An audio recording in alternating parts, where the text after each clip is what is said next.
줄 믿습니다. 아멘. 예.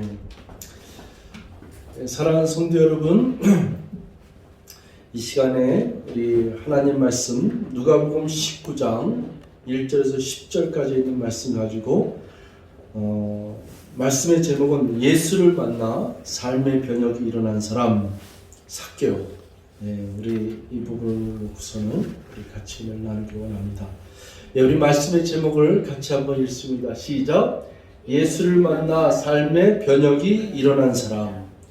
이 말씀 가지고 같이 은혜를 나누기를 원합니다. 여러분, 누가복음 19장에 왔습니다. 19장의 1절부터 10절까지 이야기는 삭개오에 관한 이야기예요. 그래서 이 삭개오에 관한 이야기는 마태, 마가, 누가, 요한복음 중에서 누가복음에만 나오는 거예요. 그래서 삭개오는 누가복음에만 있습니다.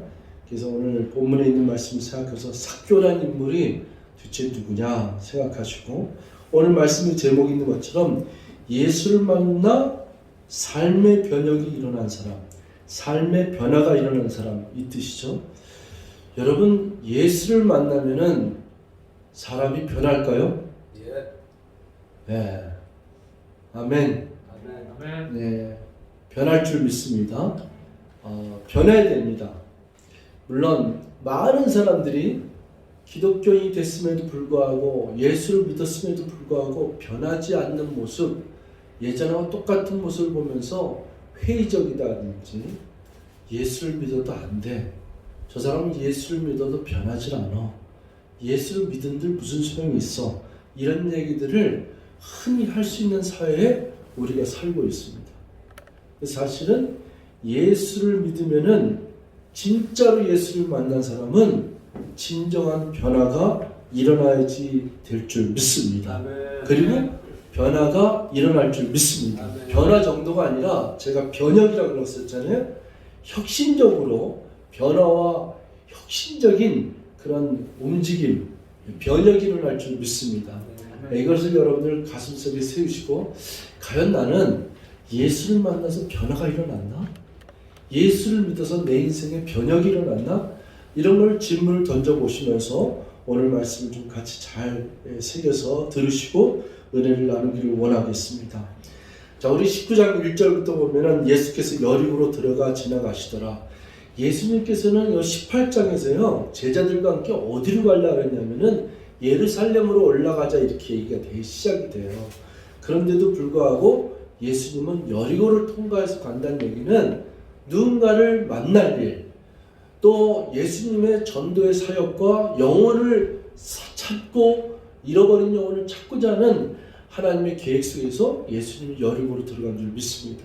그래서 이 19장 바로 앞에 여리고에서 또 누구를 만났냐면은, 우리가 잘 아는 바디메오를 만났어요. 눈먼 장님 바디메오를 만나서 그가 예수를 만나서 눈을 뜨게 되고, 그리고 예수님께서 보라, 내 믿음이 너를 구원하였느니라 하시면서 구원의 초점을 가지고, 영혼 구원의 초점을 가지고 사람의 한 영혼을 사랑하시며 만나주시는 예수님을 우리가 발견할 수 있습니다. 근데 이 19장 1절에도 예수께서 여리고로 들어가시더라, 이 얘기는 아직도 예수님은 이 여리고에서 누군가를 찾으시고 계셨고, 누군가를 이 구원의 메시지, 또 영혼 구원함에 이르는 사랑을 가지시고 예수님은 누군가를 찾으러 가시는 거예요. 2절에 보니까 삭개오라 이름하는 자가 있으니 세리장이요 또한 부자라, 이렇게 되어 있습니다. 삭개오라는 인물에 대해서 성경에서 소개를 하고 있어요. 하나는 삭개오라는 이름은 세리장이요. 세리장이라고 그러면 누구예요? 이 마태는 뭐였어요? 이 세금을 걷는 자였었어요. 세리마태. 그러니까 세리장은 오늘날로 얘기하면은 세무서 서장이라고 생각하면 됩니다. 굉장히 지위가 높으신 사람이고, 이 세리라고 하는 직분도 굉장히 이때 당시에는 돈을 많이 만지면서 또 이 직업적으로 아주 튼튼한 그런 직업이었지만은, 세리장은 어쨌든 굉장히 지위가 높고 권력과 함께 있는 자리인데, 여기에 또한이라고 있어요. 세리장이면서 세무서장이면서 뭐예요? 또한 부자라.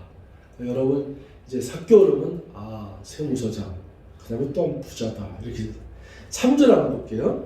그가 예수께서 어떠한 사람인가 하여 보고자 하되 키가 작고, 자, 또 하나의 특징이 뭐예요? 키가 작다. 자, 이 사람의 이제 특징은 세리장, 그다음에 부자, 그다음에 키가 작다. 그런데 이것은 이 사람이 가지고 있는 육질, 본질적인 그런 우리 특성을 갖고 있는데, 이 사람은 또 누구냐 그러면은 죄인 취급을 받았던 사람이에요. 죄인 취급. 예수님이 이 삭개오를 불러서 삭개오가 같이 먹으려 할 때 많은 사람들이 그 집에 유하려고 할 때 사람들이 뭐라 하냐면은 이 삭개오라는 사람이 뭐 어떻다 그 얘기를 하기 전에 예수님을 보고서는 저 예수님이 죄인의 집에 들어가서 유하려고 그러시네? 그러는 거예요.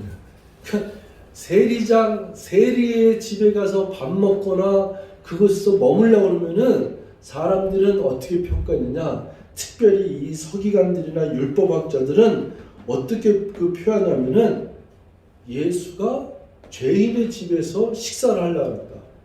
그 마태하고 같이 밥 먹으려고 할 때도 그랬어요. 마태하고 같이 식사하니까 어찌해서 네 선생은 저렇게 죄인들하고 같이 식사를 하느냐 이랬었어요. 이 삭개오 집에 예수님이 들어가서 유하려고 할 때도 너의 선생이 저 예수가 죄인의 집에서 유하려고 하느냐 하고서는 비난했던 것이 이 모습이에요. 그러니까 삭개오라는 인물은 그러니까 키가 작고 세리장이고 부자인데 또 하나는 뭐냐면 죄인 취급을 받았던 사람.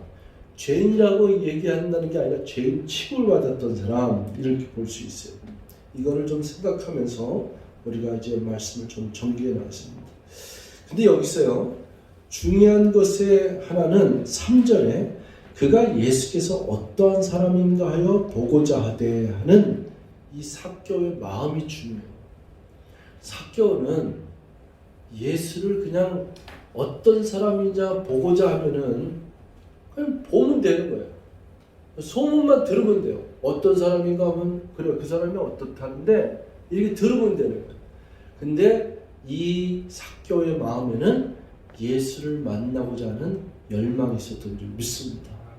그 열망이 있었는데도 불구하고 어떠한 사람인가 보려고 하는 그 마음이 있는데도 불구하고 이 사람은 예수를 만나기에 안 좋은 조건들이 많았죠. 그게 바로 세리장이요 또한 부자요 그리고 키가 작고 이런데 사람들이 또 많은 거예요.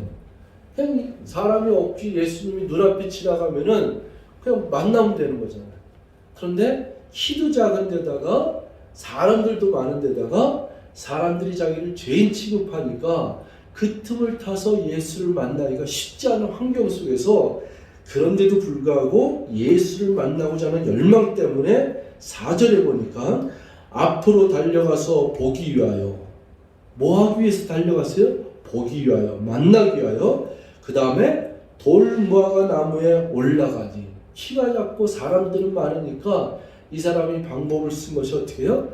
이 돌무화과 나무의 꼭대기에 올라가서 거기서 예수님을 어떻게든지 살펴볼 수 있고 또 눈으로 직접 볼 수도 있는 그 열망을 해결할 수 있는 방법을 택한 것입니다. 예수님과 만나는 사건 중에서 예수를 만난 사람들은 수많은 사람들이 예수를 만나서 문제의 답을 얻고 예수를 만나서 인생의 변화가 된 사람들이 쭉 스토리가 있는데 마가복음 2장에 보면은 중풍병자 한 사람이 예수를 만나려고 하는데 집안에 사람들이 가득한지라 예수를 만날 수 없는 상황에서 어떻게 해요? 그럼에도 불구하고 예수를 만나려고 하는 그 열망함이 뜨거운 그 열정 때문에 지붕 꼭대기로 올라가서 그 네 사람들이 이 지붕을 뚫고서는 들것에 실린 채로 그 중풍병을 내리지 않습니까? 마찬가지예요. 이러한 삶은 자기의 체면과 자존심과 또 사람들이 날 죄인 취급하고 또 자기가 키가 작고 그러면은 누구든지 다음에 보지 사람이 많은데 어떡해. 그리고 또 사람들이 나 죄인 취급하는데 내가 그걸 또 쑥스럽게 또 길을 쓰고 또 막 나 비켜달라고 사람 좀 비켜달라고 나 예수 만났다 이렇게 나기도 부쩍하고 그러니까 포기하기가 쉬운데 그럼에도 불구하고 이 사람은 예수를 만나려고 하는 그 열망 때문에 이 돌무화과 나무를 뽕나무라고 보통 그러죠. 그 위로 올라가서 예수를 보기 위해서 그렇게 올라가십니다. 그렇게 올라가니까 예수가 그 아래로 지나가시더라 이렇게 됩니다. 이제 사건이 터져요. 무슨 사건이 터지냐면 5절에 예수께서 그곳에 이르사 쳐다보시고 이르시되 삭개오야 속히 내려오라 내가 오늘 내 집에 유하여 하겠다 하시니 여기에서 사건이에요.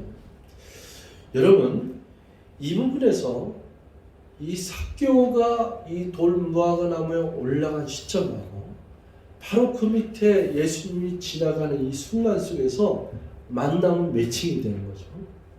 그러니까 한 사람은 예수를 보려고 하는 그 열망 속에서, 근데 예수님은 삭개오라는 인물을 만나겠다는 그 속성을 예수님이 여리고에 들어가면서부터 바디메오를 만나고 그리고 또 하나의 잃어버린 양, 또 하나의 영혼이 있는데 그게 바로 삭개오다. 이 예수님은 다 알고 계신 거예요. 삭개오를 내가 만나러 여리고로 들어가니라. 그러니까 예수님이 이 여리고에 가서 삭개오를 만나려고 하는 그 마음하고 이 삭개오의 마음속에 평생 동안 나는 왜 이렇게 부자기한데, 나는 왜 이렇게 사람들로부터 죄인 취급받아야 되지, 나는 왜 이렇게 세금을 거두면서 이렇게 뒷구녕으로 이렇게 잘못된 불법적인 걸로 해서 돈을 축적해갖고 나는 부자가 됐지, 이런 혼자의 외로움과 쓸쓸함과 자기 인생의 답을 얻지 못해서 이 마음에 그 문제를 놓고서는 열망 속에서 예수를 만나면은 내 마음에 이 어두움이 사라지고 내가 자유함을 얻을 수 있을 것이다. 내 인생의 진정한 목적은 무엇인가? 이렇게 질문을 던지면서 살아왔던 이 삭개오가 예수를 만나려는 열망 가운데 주님을 만나려고 이 돌무화과 나무 올라갔는데 예수님하고 딱 매치가 된 줄 믿습니다. 그 매치가 된 상태에서 예수님이 자기를 갖다가 쳐다만 봐도 너무 감사한데, 여러분 그렇잖아요. 지나가는데 여러분이 만약에 예수님이라고 생각하세요. 사람도 많아요. 그리고 목적지가 있어요. 내가 지금 뭐 한눈 팔려 구경하러 뭐 장 보러 온 게 아니라 내가 그냥 가는 길에 사람도 많은데 제자들 이끌고 예루살렘으로 가고 그러면 되잖아요. 그런데 그 가는 길에 뭐 장 보려고 저 물건을 사려고 옆에 보는 것도 아니고 앞에 보는 것도 아니고 왜 위를 쳐다보겠어요? 그 위를 쳐다본다는 것은 굉장히 의미 있는데, 이 예수님이 위를 쳐다봤을 때 이 삭개오는 예수님을 보려고 아래를 내려보고 있는데 위를 쳐다보면서 삭개오가 딱 눈을 봐주는 거 아니에요? 그러면 삭개오의 입장에서는 눈만 마주치고 예수님이 자기를 쳐다보는 것만으로도 깜짝 놀랐을 거예요. 아니 예수님이 나를 쳐다보다니 예수님하고 눈이 마주쳤다면서 숨이 멎었을 수도 있어요. 그런 그 마음속에 올라갔으니까. 그런데 여기에서 큰 사건은 예수님이 이름을 부르는 거예요. 여러분 이 삭개오라는 이름을 예수님이 누가 가르쳐주면 누가 알겠어요? 근데 이 성경에서 보면 예수님이 그 중풍병자 그 아들이 내려올 때, 그 중풍병자가 내려올 때 예수님은 그 중풍병자를 보고서는 이름을 부르지 않았어요. 아들아 내 제사함을 얻었느니라, 소자여 내 제사함을 얻었느니라, 이렇게 얘기를 합니다. 근데 여기서는요 삭개오의 이름을 불러주세요. 삭개오야 속히 내려오라 내가 오늘 내 집에 유하여야 하겠다 하겠시. 여러분 여기서 이름을 불러줬다는 것은 충격이에요. 충격. 나를 쳐다본 것도 너무 감격인데 거기서 삭개오는 자기 이름을 부르시는 그 예수님을 보고서는 삭개오는 예수님에 대한 생각이 어떻겠어요? 이분이야말로 하나님이시고 이분이야말로 구원자시며 메시아시며 이분이야말로 주님이시다고 하는 믿음의 고백이 터져난 줄 믿습니다. 여러분 제가 이 이름을 부른다고 하는 걸 얘기를 하는데, 여러분 전 우주를 창조하신 주님께서 그 수많은 별들을 갖다가 하늘에 이렇게 만들어 놓으셨는데, 우리는 이 수많은 별들이 바다에 모래알같이 많다 그랬어요. 그 수많은 별들을 우리는 쳐다볼 수도 없고 셀 수도 없지만은 성경상으로 보면은 하나님은 저 하늘에 수많은 별들을 만들어 놓으시고 그 수많은 별들을 셀 뿐만 아니라 다 이름을 부르시면서 세신다 그랬어요. 대단한 거예요. 우리는 지금 기껏 별을 외운다 그랬자 어렸을 때부터 배웠던 뭐요? 수금지야 목도천해며 뭐 요 정도 아니겠습니까? 뭐 좀 더 연구한 아이들은 몇십 개를 더 하고 몇백 개를 더 알 수도 있지만은 그냥 우리가 보통 이 행성 별들의 이름을 안다 그러면은 수금지야 목도천해며 아니겠어요? 근데 하나님은 수십억 개 되는 그런 그 별들의 모든 숫자를 다 세시면서 이름을 부르시면서 세신다고 하시니까 그분이야말로 창조주인 줄 믿습니다. 근데 여기서 이름을 부른다고 하는 건 굉장히 중요한 일이에요. 그러니까 저와 여러분들이 남이 아무리 나를 알아주지 않고 내 이름이 무명이라 할지라도 저와 여러분의 이름을 기억하는 자는 우리들의 부모님이실 것이고 저와 여러분들의 이름을 불러줄 수 있고 우리의 이름을 갖다 기억하시고 우리의 이름을 부르시는 분은 누구다? 하나님인 줄 믿습니다. 그러니까 외로워할 필요 없어요. 하나님이 저와 여러분들의 이름을 불러주고 우리를 기억하시는 줄 믿습니다. 제가 한 10년 된 것 같은데요. 제가 예화를 썼던 거 김춘수의 꽃이라고 하는 이 시가 있어요.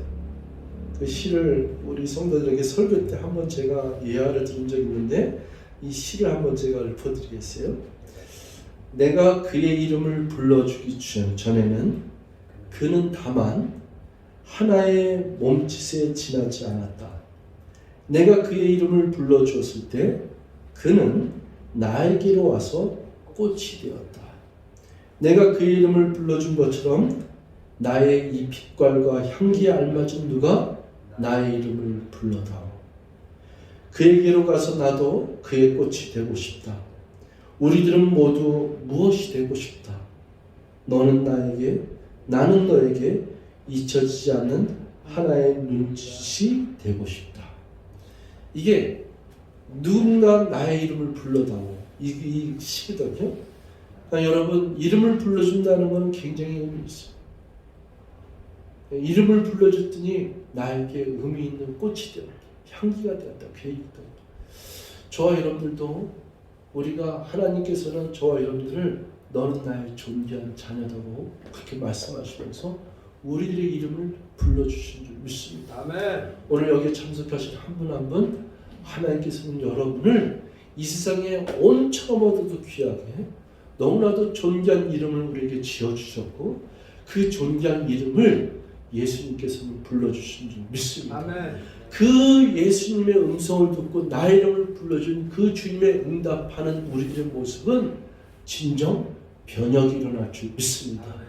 내가 이제는 어두웠었고 죄인 취급받았었고 내가 이제는 불법으로 내가 죄인처럼 살았고 내가 숨겨 살았고 거짓말을 하면서 어두운 그늘이 있었고 내게는 자유가 없었고 내게 뭔가 눌림이 있었고 누군가하고 관계 속에서 억눌림이 있었고 저 사람이 나를 싫어하는 것 같고 많은 사람들이 나를 미워하는 것 같고 내 마음에는 자유가 없었던 이 10년 가운데 그 나를 존귀하다고 생각하고 내 이름을 불러주는 우리 주님 그 하나님을 만난 그 기쁨은 이루 말할 수가 없는 거예요.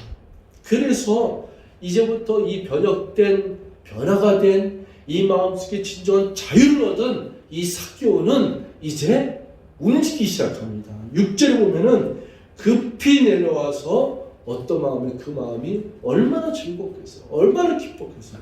즐거워하며 예수님을 나의 구주, 나의 하나님이라고 영접하는 거예요. 그때는 이런 마음도 있었을 거예요.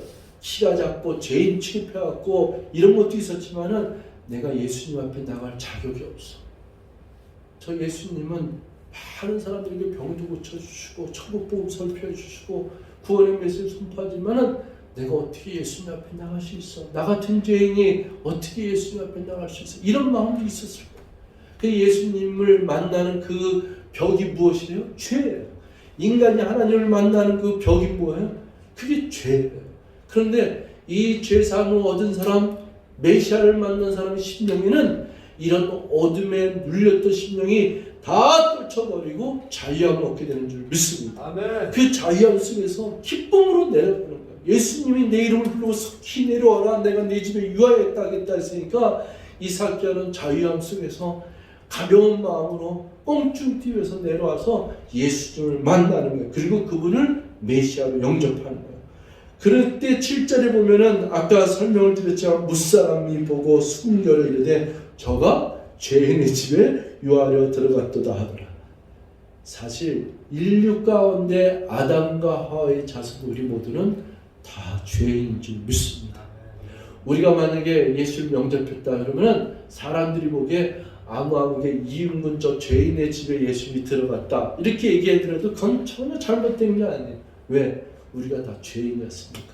근데 죄인의 집에 예수님을 위했다는 것이 뭐예요? 그게 바로 구원의 발걸음이요, 구원의 은총이 죄인 가운데 죄 가운데 임한 줄 믿습니다. 예수님은 이 죄 가운데, 이 죄 있는 죄 가운데 헤매고 죄 가운데 답이 없는 죄와 사망에서 자유를 얻지 못한 백성들 위해서 이 땅에 오신 줄 믿습니다.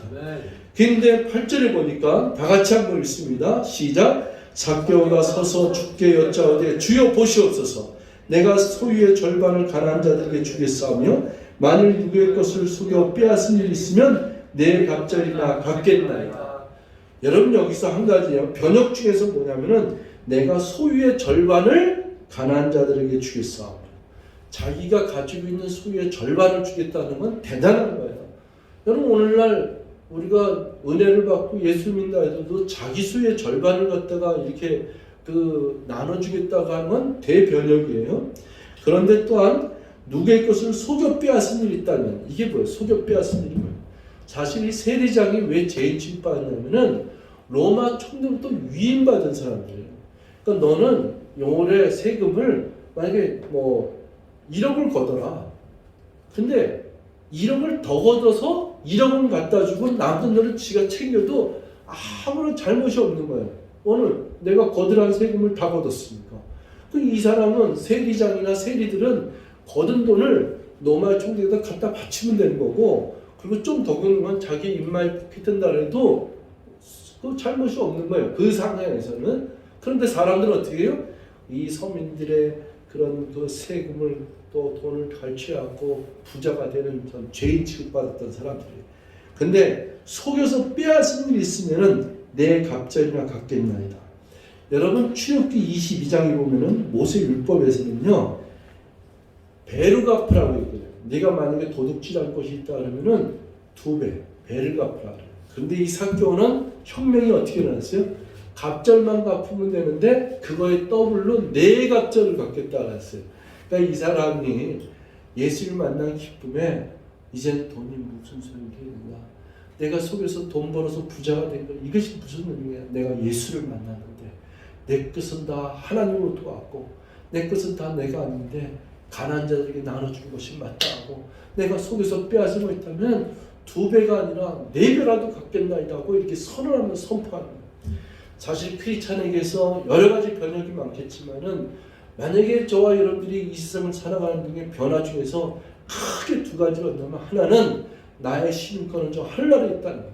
저 하늘나라에 시민권이 있다는 사람들은 이 세상에 살면서 슬픔과 고통과 여러 가지 많은 어려움과 염려 근심이 온다 할지라도 나는 어차피 저 하늘나라의 천국에서 주님과 영원히 살 것이고 하나님이 나에게 아름다운 저택을 예비하셨으니까 나는 저 하늘나라에 보아가 있고 하늘나라에 내 집에 맨션이 저쪽에 있으니까 이 세상 사는 동안에는 집 없어도 괜찮아. 그리고 내가 이 세상에는 어렵고 힘들어도 괜찮아. 언젠가는 나그네 같은 인생을 나는 여기서 마지막으로 이것을 보내고 나서는 나는 빈손으로 주님 품에 안길 것이야. 이런 내 소망은, 내 인생의 시민권은 저 하늘나라에 있는지라 이 궁극적인 시민권의 그 보장을 가진 천국 시민으로 살아가는 이 보장이 된 사람으로, 자유함을 가진 사람으로 살아가는 변혁이 일어날 줄 믿습니다. 또 하나의 변혁은 물질적인 변화예요.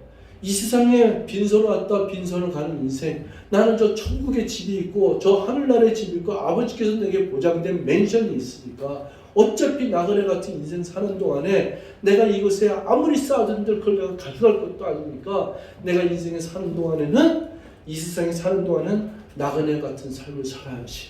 내가 있으면 먹을 것과 입을 것이 있으면 족한 줄 알라.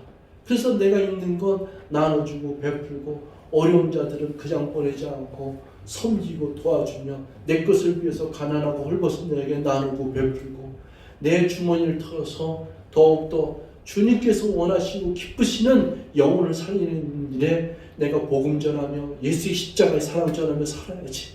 이것이 저와 여러분들의 크리스찬의 변화된 모습의 본질적인 그런 큰 변혁인 줄 믿습니다. 이것이 이 삭개오에게 일어난 거예요. 이 변혁이 일어난 거예요. 자기 인생에 가장 눌렸던 죄 가운데에서 허덕이던 죄와 사망에서 어두운 그늘에 있었던 자유를 얻지 못했던 이 심령이 예수를 만나서 기쁘고 즐겁고 자유함을 얻은 것이요, 메시아를 만난 것이요, 영혼 구원함이 이룬 것이요, 그 다음에 내가 가지고 있었던 모든 소유를 다 팔아서라도 그것을 다 나눌 수 있는 기쁨이 있고 사랑의 기쁨이 있고, 이것이 이 삭개오에게 변혁이 일어난 줄 믿습니다. 그때 예수님이 이 삭개오의 그 변화된 모습과 삭개오의 말로 선포하는 이 고백에 의해서 예수께서 이르시되 9절에 오늘 구원이 이 집에 이르렀으니 이 사람도 아브라함의 자손이로다. 예수님은요, 이 눈먼 자를 고치던, 아니면 귀신 들린 자를 갖다 고치던, 안진뱅이, 그리고 또 가늠한 여인을 만났던 누구를 만나든지, 또 이 세리마태와 또 세리장이었던 이 삭개오를 만났던 간에 예수님의 초점 뭐예요? 잃어버린 영혼의 구원함이 있는 줄 믿습니다. 죄인에 빠져있는 죄인을 구원함이 이룬 줄 믿습니다. 그래서 이 고백이 오늘 구원이 이 집에 이르렀으니, 구원이 이르렀으니 아들아 내 죄사함을 얻었느니라. 이 18장에 나오는 바디모를 향해서 뭐라 그랬는 줄 아세요?